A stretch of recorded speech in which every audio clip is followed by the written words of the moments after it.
So with temperatures reaching -6 or maybe -7 degrees, I just wanted to have a look today at my trees and see if there's any damage done.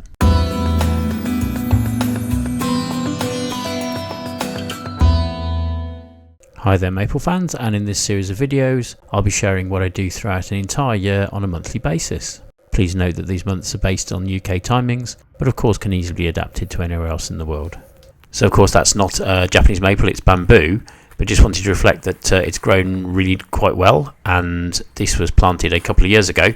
I've got a video on that, and it's producing a really nice sort of hedge now and plenty of new growth. And what's happening is that within one season it will reach a finite height, so it'll only ever get about 6 foot tall, but again that's shaping up to be quite a nice bit of wind protection. So straight on to Twombley's Red Sentinel, and I do think it's lovely to look at these trees out of leaf sometimes because they're really quite amazing and quite delicate when you can see their structure. What you can see is a whole heap of buds absolutely all over the tree, and it's very clear that apart from the odd tiny bit of dieback, by which I mean the sort of where the wood's gone white, it's been damaged by frost or whatever else.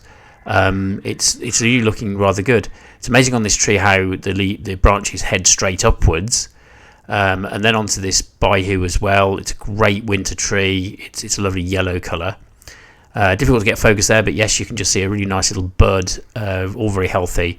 Very little dieback at all. And just to reflect as well that where dieback occurs, it's usually in the sort of middle of 3 branches, and it's kind of the dieback is almost like promoting the tree to branch in different directions. And we'll see that it's not always a bad thing to a limited extent, because it will promote a more bushier tree.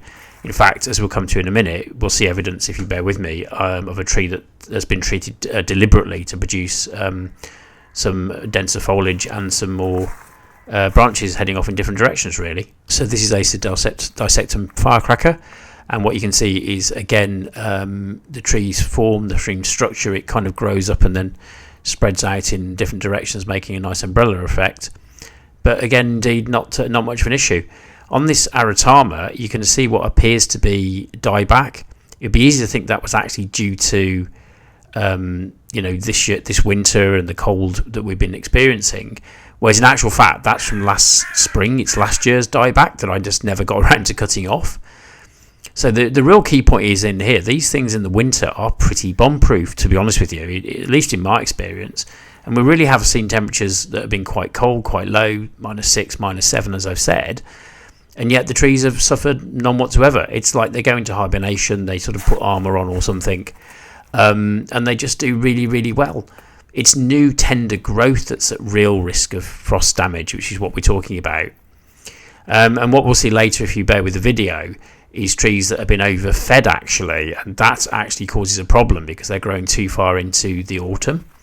So at this point it's really well worth mentioning, I only feed them once a year at the end of March with a slow release feed, so that by September, October time, they're starting to run out of that feed, and you're not going to get a problem going into the winter. So this is a tree I bought last year that I haven't touched, and what you can see is they've deliberately cut the middle stem of these 3. So that's not dieback. Well, it is, because the branch was damaged sufficiently and it's died back to that node point, but that's absolutely deliberate to get it to branch and become more bushy, as I've already said, and makes the tree just more interesting really. So you can imagine a sort of dieback as a natural process will promote that. So is it a bad thing? Not necessarily at all really. I think it just makes the tree look kind of more bushy, more interesting, and it's all part of a natural process.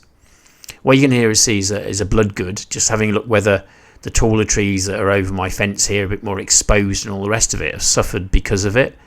And I have to say, no, not really. Plenty of lovely buds, everything's looking okay.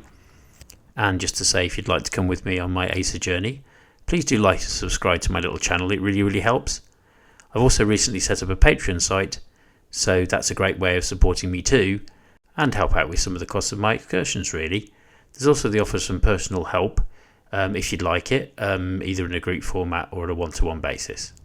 So I've had a look at some of the taller trees there as they suffered. They haven't. These are the smaller ones which at least I put like really down low out of the wind to try and protect them just a little bit. Again, lovely budding, can't really see a problem at all. The odd leaf from last year is still sitting there actually, but that will come off, or it can be taken off. Very, very little damage, if at all, really, on these trees. Again, can't specify this enough. It's next spring when they come out of dormancy. That's when they're really vulnerable. Leaving them in their pots has probably helped as well. It's helped promoted a good root structure in them. I didn't transplant them last year because they just weren't ready. Again, we have other videos showing that. And what that means is they're going to be in a really good position and have grown on, ready for repotting this spring. But I'm not going to touch those at all until the last frosts are out the way. Now what we can see here is a couple of trees that you may have noted in other ones of my videos, which are bought from, they're not grafted, they're just bought from a sort of supermarket type tree. So they're not sort of grafted cultivars, and I mentioned in that video that they tend to use compost on them to sort of make them grow up fast and make them look good. And I think what you can see there is, some of this is a result of some trimming that's gone on, which is fair enough. But this is the only tree that looks to have suffered majorly because of the frost, because it was just growing on too far, and the growth was just too tender to suffer it really. So these are the two Dragon Master trees I bought last year. I had them specially grafted for me, which was lovely. And as you can see, I just wondered, well, that they are very exposed up there on the wall. Have they suffered particularly? I would say not, to be honest with you. They've done really, really well. They are a sort of variant on Orange Dream actually, but in a cascading sort of form. And then moving on to Moonrise as well, just because that's just Shiroswanum, so it is a different sort of product, it's a different tree. And again, just can't see much of an issue. So I really do understand, because it's a worrying thing that people sort of think about and worry about their trees.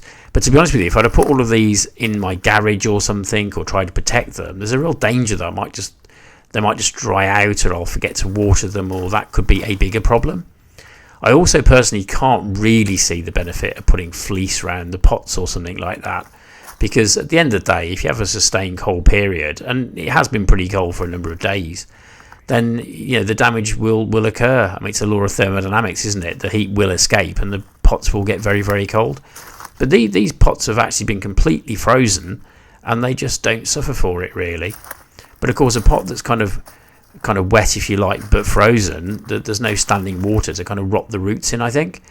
Another great tip as well is, don't over pot these. So if these are fairly pot bound, they're not really pot bound, they kind of have lots of roots, if you know what I mean, then over pot them. I will repot them, in early spring, probably late March, April, and then that gives them a whole new year to let those roots grow into the next size of pot. It's almost like an animal that sheds its skin. It's vulnerable until it kind of regrows again to sort of form a much better hardened layer, and that's exactly the same with Acers. So in summary, Acers are very, very durable in the winter, at least in the UK or that sort of climate. Trees look absolutely fine. I'm really happy with them, and can't wait actually now for the spring when they leaf out again, though that is a beautiful time, but it's also a much more worrying time, as that new growth can get caught by the early frosts.